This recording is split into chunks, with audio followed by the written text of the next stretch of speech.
मध्य प्रदेश में एक जगह है सागर। ये कहानी वही की है, एक सीरियल किलर की, जिसे शायद ड्यूटी पे सोने वालों से सख्त नफरत है। इसे जो भी ड्यूटी पर सोते हुए दिखाई देता है वो उसे अपना निशाना बनाता है। कहानी की शुरुआत होती है इसी साल के 1 मई से। सुबह के करीब 3 बजे एक शख्स की लाश मिलती है जिसका नाम उत्तम है और उम्र लगभग 58 साल की होगी।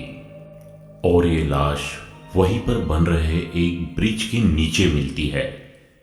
उत्तम उसी बन रहे ब्रिज पर वॉचमैन की नौकरी करता था और उस दिन उसकी रात की शिफ्ट थी। लेकिन सुबह कुछ लोग देखते हैं उसके सर से काफी खून बहा हुआ था। शायद किसी वजनी चीज से सर पर मारा गया था। पास में ही पुलिस को एक डंडा मिलता है जिस पर खून लगा हुआ था। शायद उसी डंडे से मारा गया था उसे। और उसके चेहरे पर उसका एक जूता रखा हुआ था। पुलिस ने जब उसकी तलाशी ली तो उसकी पर्स और बाकी चीजें सही सलामत थी, पर उसका मोबाइल गायब था। इस मर्डर की अभी जांच चल रही थी। तारीख आज आती है 27 अगस्त। इसी सागर में एक कारखाना है। उस कारखाने का एक गार्ड जिसका नाम कल्याण सिंह, जो उसी रात ड्यूटी पर था। सुबह के करीब 3 बजे कुछ लोग वहां से गुजर रहे थे।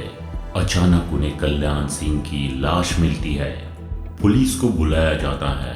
पुलिस आती है, देखती है कल्याण सिंह के सर पर चोट है और उसके चेहरे पर भी उसका एक जूता रखा हुआ है और इनका भी पर्स सही सलामत है, लेकिन मोबाइल गायब है। चूंकि पहली मर्डर और ये दूसरी मर्डर में काफी फासला था, थाना भी अलग था, इसलिए दोनों मर्डर एक दूसरे से जुड़ नहीं पाए। सुबह के 3 बजे थे, इसीलिए आज की तारीख थी 28 अगस्त और अभी 24 घंटे भी नहीं बीते थे कि 29 अगस्त को और एक लाश मिलती है जिसका नाम शंभू दयाल, उम्र करीब 60 साल और पेशे से ये भी गार्ड। इसकी भी मौत ठीक उसी तरह, सर पर वजनी चीज से वार, चेहरे पर एक जूता, पर्स सही सलामत, पर मोबाइल गायब। संजोग से इन दोनों कत्ल में फासला कम था तो दोनों केस एक ही थाने के अंदर थी। अब पुलिस को थोड़ी चिंता हुई कि 2 कत्ल और दोनों का तरीका एक। अब पुलिस जांच में जुट जाती है तो पता चलता है कि 1 मई को भी ऐसी ही लाश मिली थी। अब तीनों कत्ल में बहुत सी चीजें मिलती जुलती थी। जैसे तीनों चौकीदार थे, उनकी पर्स, घड़ी, सब सामान सही सलामत थे। तीनों का मोबाइल गायब था। तीनों के सर पर वजनी चीज से हमला और हथियार वहीं पर था। एक में लोहे की रॉड, दूसरे में पत्थर, तीसरे में डंडा, और ये सारे हथियार वही आसपास से लिए गए थे। यानी कातिल अपने हथियार लेकर नहीं आया था।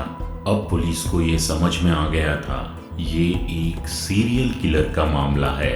अभी पुलिस इस मामले की जांच में जुटी ही थी कि 30 अगस्त को एक और चौकीदार की लाश मिली थी। नाम मंगल और उम्र 55 साल। वैसे ही कत्ल किया गया। सर पर हमला, चेहरे पर जूता और हथियार वहीं पर था। अब पुलिस जांच करती है तो पाती है कि जो कत्ल 29 अगस्त को हुआ था, यानी शंभू दयाल का, उसके पास कुछ दूरी पर एक मोबाइल मिला। पुलिस को लगा कि शंभू दयाल का मोबाइल होगा, पर पता चला कि ये मोबाइल कल्याण सिंह का था जिसकी मौत 27 की रात यानी 28 अगस्त को हुई थी। अब पुलिस को यकीन हो गया था इन चारों कत्ल के पीछे एक ही आदमी है। अब पुलिस अच्छे से एक्टिव होती है और जांच में जुट जाती है। अब जब ये बात मीडिया में आती है तो सारे गार्ड डर जाते हैं, खासकर वो गार्ड जो रात में ड्यूटी करते हैं। अब पुलिस के सामने 2 समस्याएं थी। एक, जो गार्ड रात में ड्यूटी करते हैं उनके मन से डर को दूर करना और दूसरी इस सीरियल किलर को जल्द से जल्द पकड़ना। अब जब पुलिस जांच में जुटती है और मरने वालों के साथियों से बात करती है तो एक और कॉमन बात पता चलती है। ये सारे चौकीदार थे जो अक्सर रात में सो जाया करते थे। अब पुलिस को लगा कि सीरियल किलर वो है जो ड्यूटी ठीक से न करने वालों को ही मारता है। जांच के दौरान पुलिस को एक सीसीटीवी फुटेज मिलता है। ये फुटेज दूसरा मर्डर यानी शंभू दयाल के कत्ल के आसपास का था। उसमें एक शख्स दिखाई देता है। चूंकि रात का समय था तो वीडियो क्लियर नहीं दिखाई दे रहा था, फिर भी पुलिस ने उस पिक्चर को निकलवाया और उसका एक स्केच बनवाया। पुलिस ने तीनों मृत लोगों का मोबाइल सर्विलांस पर डाल दिया। अब ये जो कातिल था इसने क्या किया कि सिम तो फेंक दिया पर मोबाइल अपने पास रख लिए और यही उससे गलती हो गई। उसे ये मालूम ही नहीं था कि मोबाइल को भी ट्रैक किया जा सकता है। अचानक 1 सितंबर को शंभू दयाल का मोबाइल ऑन होता है पर ये लोकेशन भोपाल का दिखाई दे रहा था। सागर का एक पुलिस रात में ही भोपाल के लिए रवाना होता है। पुलिस मोबाइल को ट्रैक करते हुए एक बस टर्मिनल के पास पहुंचते हैं और साथ में वो स्केच भी लिए हुए थे। अब सुबह करीब 3 बजे पुलिस को एक शख्स दिखाई देता है जिसकी शक्ल वो स्केच से मिलती जुलती है। अब रात के समय अकेले में क्या कर रहा होगा? पुलिस को उस शख्स पर शक होता है और उसे वो पकड़ लेते हैं। अब पुलिस उससे पूछताछ कर रही थी कि पुलिस के पास एक सीसीटीवी का वीडियो आता है जो एक शोरूम का था। उसमें वही शख्स दिखाई देता है जो एक छोटे कमरे के पीछे किसी के सर पर मारता हुआ दिखाई देता है और फिर वहां से निकल जाता है। पुलिस उसे गिरफ्तार करती है और सागर के लिए निकल जाती है। चूंकि रास्ता लंबा था इसीलिए पुलिस उससे रास्ते में ही पूछताछ शुरू करती है। कातिल बताता है कि उसका नाम शिव प्रसाद ध्रुवे, उम्र 19 साल, सागर का ही रहने वाला, पर नौकरी गोवा में करता था। कुछ दिन बाद पुणे चला गया, फिर मई में ये वापस सागर आ जाता है। इत्तेफाक से अप्रैल में एक फिल्म आई थी KGF 2। इत्तेफाक से इसने भी ये फिल्म देखी और इसके मन में ख्याल आया कि मुझे भी रॉकी भाई की तरह बनना है और नाम कमाना है।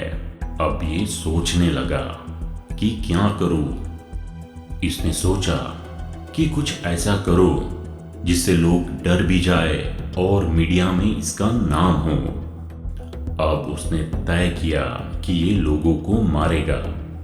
अचानक 27 अगस्त की सुबह ये सागर में घूम रहा था और इसकी नजर एक गार्ड पर पड़ती है जो कि सो रहा था।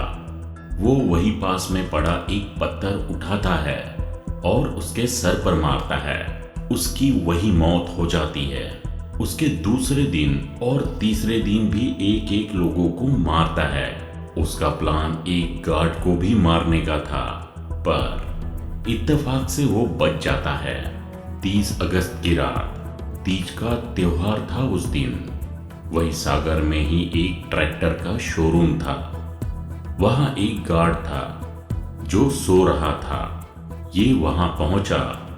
संजोग से 2 बैल आपस में भिड़ गए थे जिससे गार्ड की नींद खुल जाती है और वो देखता है कि एक आदमी आया है वहां। उसने गार्ड से बीड़ी मांगी और गार्ड ने कहा, आओ ले लो। वो जैसे ही आगे बढ़ा उसकी नजर सीसीटीवी कैमरे पर पड़ती है। वो थोड़ा सा बगल हो जाता है और उस जगह से आता है जहां पर वो कैमरे में न दिख सके। वो पास आता है और बीड़ी पीता है और गार्ड से बोलता है, मुझे वो गार्ड बिल्कुल पसंद नहीं है जो ड्यूटी पर सोते हैं। गार्ड ने पूछा, ऐसा क्यों? उसने कुछ जवाब नहीं दिया और वहां से चला गया। गार्ड ने बताया कि 1-2 दिन पहले भी वो वहां आया था, पर संजोग से गार्ड उस दिन भी जाग रहा था, यानी 27 से 30 के बीच में वो उसे भी मारने वाला था। पर संजोग अच्छा था, वो बच गया। अगर वो सो रहा होता तो शायद वो भी मार दिया गया होता।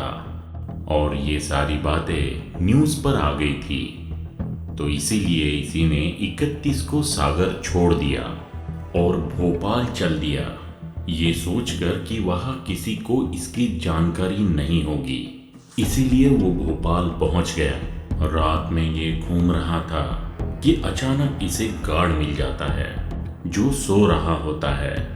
वो उसे मारकर निकल ही रहा था, उतने में ही पुलिस पहुंच गई थी और वो पकड़ा गया। रास्ते में पुलिस ने पूछा कि क्या तुम यही करने वाले थे, यूं ही गार्ड को मारते रहते? उसने बोला, नहीं, मेरा गार्ड को मारना अब खत्म हो गया। अब मुझे पैसे कमाने थे और उस पैसे से मैं एक नई गैंग बनाने वाला था। अब मैं पुलिस को मारने वाला था। पुलिस वालों ने पूछा कि पुलिस ही क्यों? उसने बताया कि कुछ पुलिस वाले भी हैं जो अपनी ड्यूटी ईमानदारी से नहीं करते, और दूसरी बात ये कि पुलिस को मारने के बाद मैं और बड़ा डॉन बन जाता और मेरा नाम हो जाता। पर पुलिस वालों के पास बंदूक होती है, तो मैं इन्हें पत्थर या डंडे से नहीं मार सकता था, इसीलिए मुझे हथियार चाहिए था। और उसने बताया कि उसने ठीक इसी तरह का एक मर्डर पुणे में भी किया है, और ठीक ऐसे ही अब पुलिस उन सारे कत्ल के मामलों पर जांच कर रही है।